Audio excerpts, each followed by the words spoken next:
আছেন বিশ্বজিতের সাথে আমার ইউটিউব চ্যানেল বিশ্বজিৎ গান গল্প অ্যান্ড মোর। এই চ্যানেলে আপনার কাছে নানান বিষয়ের কথা আপনার কাছে পৌঁছে দিই, নানান তথ্য আপনার কাছে পৌঁছে দেওয়ার চেষ্টা করি। ইদানিং রয়েছি হল অফ স্টোরিজ এই বিষয়তে। শহর কলকাতার সিনেমা হল নিয়ে নানান তথ্য ইতিহাস আপনার কাছে পৌঁছে দেওয়ার চেষ্টা করছি। যাব আজ আরও কিছু কথায়। মানিকতলা স্ট্রিটের চিতপুর রোড এবং কর্নওয়ালি স্ট্রিটের ঠিক মাঝ বরাবর যে রাস্তাটা আপার সার্কুলার রোডে এসে উপস্থিত হয়, সেইখানে একটি সিনেমা হল তৈরি হয়।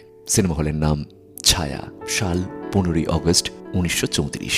ছায়া সিনেমা হল যেদিন যাত্রা শুরু করে সেই দিন অবনীন্দ্রনাথ ঠাকুরের নেতৃত্বে এই শুভ সূচনা ঘটে। সেই দিন ওই অনুষ্ঠানে উপস্থিত ছিলেন শ্রীমতী নেলি সেনগুপ্ত। এছাড়াও শ্রী গিরিরাজ কুমার বসু ও অধ্যাপক নন্দলাল কুণ্ডুও বক্তব্য রাখেন এই ছায়া সিনেমার শুভ সূচনার দিনে।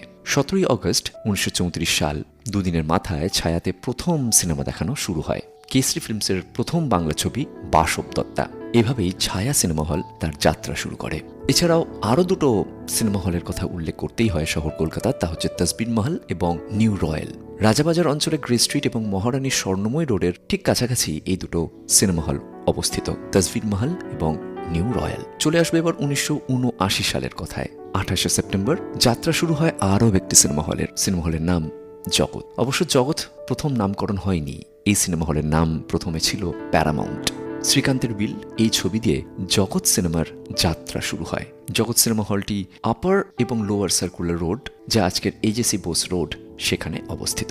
1948 সালে 7ই অগস্ট আরও একটি সিনেমা হল তার যাত্রা শুরু করে বা তার শুভ উদ্বোধন ঘটে, তা হচ্ছে প্রাচী। শিয়ালদা অঞ্চলের বিখ্যাত Prachi cinema hall. Prachi cinema হলের উদ্বোধনের দিন তৎকালীন মেয়র শ্রী সুধীরচন্দ্র রায়চৌধুরী উপস্থিত ছিলেন। প্রধান অতিথি হিসেবে ছিলেন চলচ্চিত্রের প্রভাত পুরুষ BN সরকার এবং কলকাতার সাউথ ক্লাবের সচিব আদিনাথ মুখোপাধ্যায়। এছাড়াও ছিল নক্ষত্রের হাট, যেমন দেবকী বসু, বিমল রায়, প্রেমাঙ্কুর আতর্থী, রায়চাঁদ বড়াল, গোষ্ঠ পাল, বীরেন্দ্র কৃষ্ণ ভদ্র, ফণী পাল, মধু বসু, আরও অনেক বিশিষ্টজনেরা। উদ্বোধনের এই শুভক্ষণে সঙ্গীত পরিবেশন করেছিলেন শ্রী হেমন্ত মুখোপাধ্যায়। আর সেই দিন প্রাচীতে যে প্রথম সিনেমাটি দেখানো হয়েছিল তা হচ্ছে অখিলেশ চট্টোপাধ্যায় পরিচালিত তরুণের স্বপ্ন। শিয়ালদা অঞ্চলের আরও একটি বিখ্যাত সিনেমা হল, তা হচ্ছে ছবিঘর। 30-এর দশকে শ্রীমানীদের অর্থানুকূল্যে ছবিঘর নির্মিত হয়।